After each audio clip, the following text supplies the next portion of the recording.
बिस्मिल्लाहिर्रहमानिर्रहीम। की 8 क्लास आप लोगों को कल हमने एक्सरसाइज नंबर 7 और 8 की थी, प्रेजेंट इंडेफिनिट टेंस, और उसके बाद एक्सरसाइज 9 to 15 या 14 आई थिंक आपको मैम ने करवा दी थी। इससे पहले यानी प्रेजेंट कॉन्टीन्यूस टेंस भी आप कर चुके हैं और प्रेजेंट परफेक्ट टेंस भी आप कर चुके हो गए। सॉरी, इन प्रेजेंट इंडेफिनिट के नेगेटिव एंड इंट्रोगेटिव सेंटेंसेस हो गए हुए हैं और प्रेजेंट कॉन्टीन्यूस टेंस हो गया। आज जो हम करेंगे वो है प्रेजेंट परफेक्ट टेंस। ये आपका बुक पेज 80 पे स्टार्ट हो रहा है। परफेक्ट टेंस की क्या पहचान है कि फिक्रे के आखिर में चुका है, चुकी है, चुके हैं आएगा, या अलिफ है, छोटी ये है, बड़ी ये है, यानी मैंने ये काम कर लिया है, हम खाना खा चुके हैं, तुम नमाज पढ़ चुके हो, लड़कों ने घोंसले से अंडे चुरा लिए हैं। मतलब इस तरह के ये सेंटेंसेस होते हैं। अब इनकी फॉर्मेशन क्या है? इनमें सब्जेक्ट प्लस हैज़ या हैव का इस्तेमाल होगा और plus third form plus object. यानी formation subject plus has have, मतलब अकॉर्डिंग टू सब्जेक्ट लगेगा ना। थर्ड पर्सन सिंगुलर और एनी सिंगल नाउन के साथ हम हैज़ का इस्तेमाल करेंगे और आई वी दे यू के साथ हैव आएगा, ठीक है। और थर्ड फॉर्म यूज़ होगी इनमें और फिर ऑब्जेक्ट यूज़ होगा।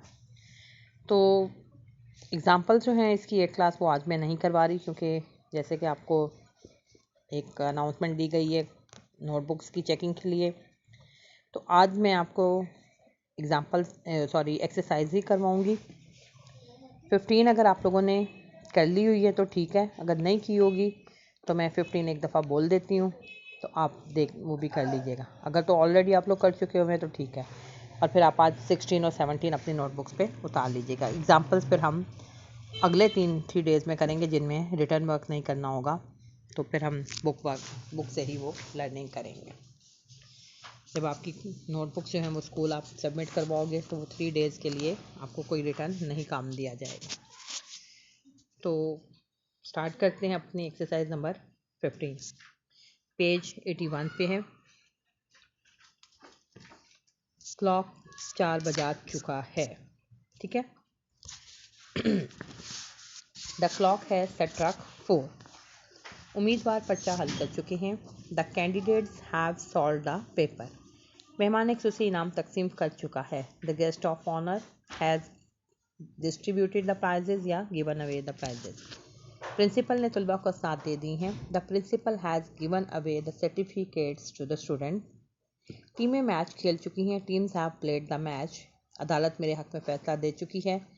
The court has decided in my favour या the court has given decision in my favour, ठीक है। Has given decision in my favour भी हो सकता है और has decided in my favour. Board ने नतीजे का ऐलान कर दिया। The board has declared the result. चोर घर में नकब लगा चुके हैं। The thieves have broken into the house. मैं ये तस्वीर बेच चुका हूँ। I have solve this picture. Nasima ने इम्तहान पास कर लिया है।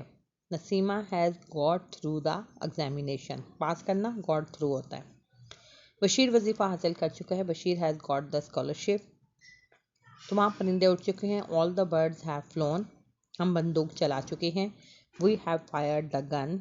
मैच बगैर हार जीत के ख़त्म हो चुका है। The match has ended in a draw. और लास्ट है फौज ने किले पर कब्जा कर लिया है। The army has captured the fort. ये तो थी एक्सरसाइज नंबर 15, ठीक है। अगर तो ये आप लोगों को पहले करवा दी गई हुई है तो फिर आप इसको रहने दीजिएगा, क्योंकि आप ऑलरेडी इसको कर चुके हैं तो ठीक है। सिर्फ आप लर्निंग के लिए, मतलब फिर वो 16 अगली करेंगे।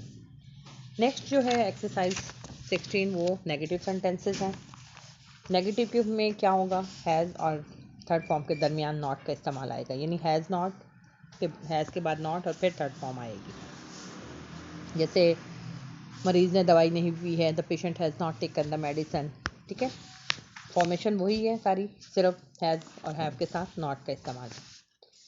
जी, एक्सरसाइज नंबर 16। उन्होंने गुमशुदा बच्चे की तलाश नहीं की है। They have not searched for the lost child. आपने मेरी दरख्वास्त मंजूर नहीं की है, you have not granted my application. अदालत ने मुल्ज़म की दरख्वास्त पे गौर नहीं किया है। The court has not considered the accuser's request या एप्लीकेशन। उसने अपनी बीवी पर एतमाद नहीं किया है। He has not trusted in his wife. चौकीदार अब तक फ़र्ज़ अदा नहीं कर चुका है। The watchman has not done his duty. तमाम मेहमान नहीं आ चुके हैं। All the guest have not arrived. खिलाड़ियों को सर्द मशरूब नहीं दिए गए हैं। दिए गए हैं, मैंने आपको कहा था ना, इनकी फॉर्मेशन, इनकी पहचान जो है वो चुका है, चुकी है, या चुके हैं, या अलिफ है छोटी, किया है, दी है, ली है, इस तरह से है। जबकि यहाँ पे दिए गए हैं। अब अगला जुमला भी देखिए, कामयाब मेरे को साथ नहीं दी गई। अब इन जुमलों में सब्जेक्ट जो है वो नहीं है, यहाँ पे ऑब्जेक्ट डोमिनेट, यानी देने वाले का नहीं पता। खिलाड़ियों को सर्द मशरूब नहीं दिए गए। कोल्ड ड्रिंक्स, ये पैसिव वॉइस सेंटेंसेस हो जाते हैं, तो इनमें फिर बीन का इजाफा होता है। Cold drinks have not been serve to the players. अब कामयाब उम्मीदवारों का साथ नहीं दी, किसने दी हैं, नहीं दी गई, यानी देने वाले का नहीं पता कि किसने देनी थी। Certificates have not been awarded या presented to the successful students. अच्छे खिलाड़ियों की हौसला अफजाई नहीं की गई है। Good players have not been encouraged. क्योंकि यहाँ पे डबल एक्शन होता है, इसलिए ये पैसिव वॉइस सेंटेंसेस कहलाते हैं। हमारे दोस्त ने हमसे मशवरा नहीं लिया है। Our friend has not consulted us. ये सिंपल है, यानी देखा, लिया है, अलिफ है, एंड पे आ गया। सिपाही ने अफसर का हुक्म नहीं माना है। The soldier has not obeyed the officer. दुश्मन ने हथियार नहीं डाले हैं। The enemy has not laid down the arms. Laid down arms. हमारी फौज ने पसपाई इख्तियार नहीं की है। सॉरी, हाँ जी, ये पहले। Our army has not retreated. मेरे दोस्तों ने मुझे चाय नहीं दी है। My friends have not given me tea. और पुलिस ने उसे रंगे हाथों नहीं पकड़ा है। The police has not caught him red handed. ये है एक्सरसाइज नंबर 16। अब इसी की इंट्रोगेटिव सेंटेंसेस हैं एक्सरसाइज नंबर 17 में। यानी इन की एग्जांपल्स हम नहीं आज कर रहे, एग्जांपल्स मैं आपको बाद में करवाऊंगी।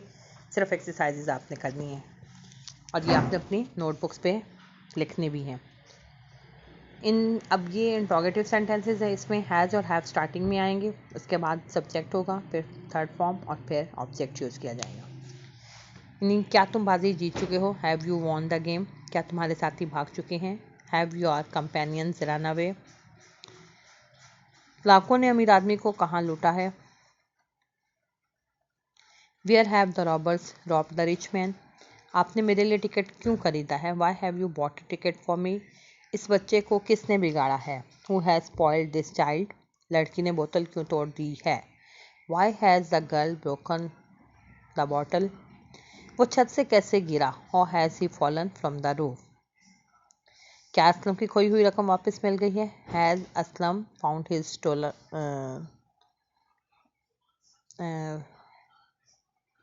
जी, has Aslam found his lost money. खोई हुई रकम यानी लॉस्ट, जो गुमशुदा थी। पुलिस मकान में क्यों दाखिल हुई है, why have the police entered in the house. क्या झील में पानी जम चुका है, has the water frozen in the lake. Has आएगा इसके साथ, तो हमने इस्तीफा क्यों दे दिया है, वाई हैव यू रिजाइन। क्या उसने बंदूक भर ली है, has he loaded the gun. आपने रुपया कहाँ रखा है, where have you kept the money.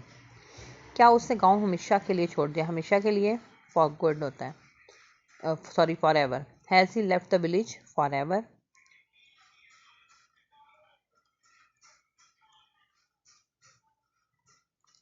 And क्या हमने अपना दावा साबित कर दिया है, have we proved our claim.